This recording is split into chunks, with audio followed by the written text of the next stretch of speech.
প্রতিটি ছাত্রের স্বপ্ন একটাই, শিক্ষা, সম্মান আর একটি নিরাপদ ভবিষ্যৎ। কিন্তু যখনই সেই স্বপ্নের জন্য রাস্তায় নামতে হয়, প্রশ্নটা শুধু একটি আন্দোলনের নয়, প্রশ্নটি সমাজের। যে ছাত্ররা নিজেদের ন্যায্য দাবির জন্য আন্দোলন করছে, তাদের কথা শোনা জরুরি। কিন্তু শেষ পর্যন্ত কি এই আন্দোলনের উদ্দেশ্য অটুট থাকবে? প্রশ্ন থেকে যায়।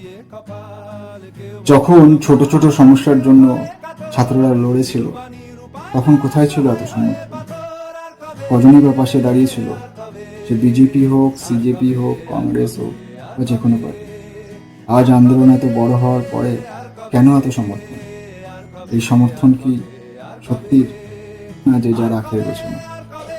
গণতন্ত্রে সবাই সমর্থন করতেই পারে, কিন্তু একটা প্রশ্ন থেকেই যায়, এই সমর্থন কি সত্যি সত্যের জন্য, নাকি যে যার স্বার্থের জন্য? রাস্তায় দাঁড়িয়ে যে সমস্ত ছাত্ররা প্রতিবাদ করছে ন্যায় বিচারের আশায়, আঘাত তারাই পারছে। তাই আমাদের ছাত্রদের মনে রাখতে হবে, দেশ আমাদের, ভবিষ্যৎ আমাদের। তাই আমরা এমন কিছু করব না যেটা আমাদের দেশের জন্য ভুল।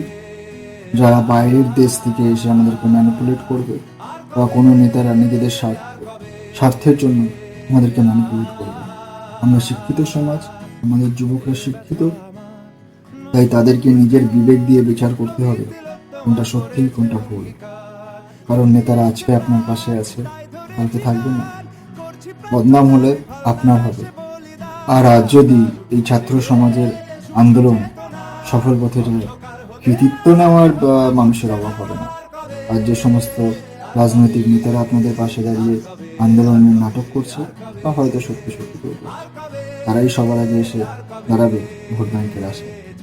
আর আজ যদি এই আন্দোলন অসফল হয়, তারা কেউ পাশে থাকবে না।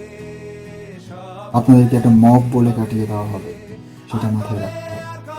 আমাদের মনে রাখতে হবে, আমাদের যুব সমাজের শক্তি কোনো রাজনৈতিক দল নয়, আমাদের নিজস্ব বিবেক, আমাদের শিক্ষা, আমাদের বিবেচনা করার শক্তি।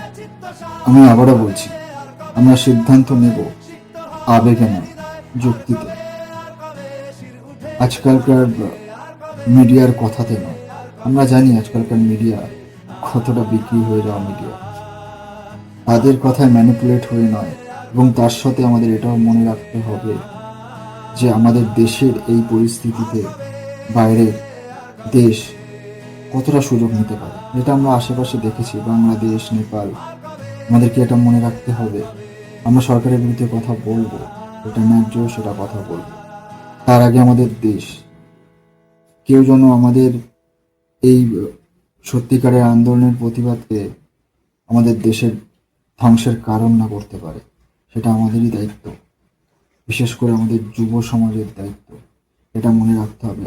আবেগে পড়ে নেপালে সরকার বদলে দিয়েছে, আবেগে পড়ে বাংলাদেশে সরকার বদলে দিয়েছে, এই ট্র্যাকে পা দেওয়া যাবে না। হ্যাঁ, সরকারের বিরুদ্ধে আমরা কথা বলবো, সরকার বদলাতে হলে বদলাবো, কিন্তু সেটা যেন সত্যের পথে হয়। সবশেষে একটা কথাই বলবো, দেশ আমাদের, ভবিষ্যৎ আমাদের।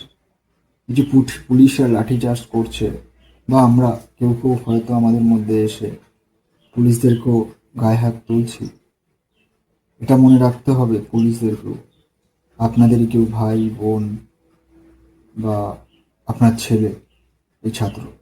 এবং আমাদের ছাত্রদেরও মনে রাখতে হবে এই পুলিশরাই আমাদের কেউ ভাই, বাবা, বন্ধু। তাই এই সামান্য ছোট ছোট স্বার্থের জন্য, কোনো পার্টির স্বার্থের জন্য, কোনো মিডিয়া চ্যানেলের স্বার্থের জন্য গায়ে হাত তোলার আগে একবার ভাববেন দেশের স্বার্থটা কোথায়। আর হ্যাঁ, আমাদের প্রিয় প্রাইম মিনিস্টার, আপনাকে আমরা ভীষণ ভালোবাসি। আপনাকে আমরা অনেক আশা করে আমাদের প্রধানমন্ত্রী হিসেবে দেখি, এবং আপনি করছেনও। বাট আপনার এই চুপ থাকাটা, এটাকে মেনে নিতে পারছি না।